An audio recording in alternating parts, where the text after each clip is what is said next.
அடவூரெல்லாம் இவ முரட்டு கால ஆனையே முன்னால ஒரு பச்சை பாலக போல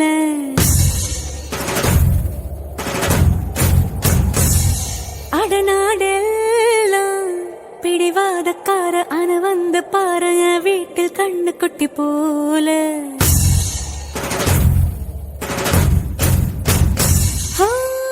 பாக்கதா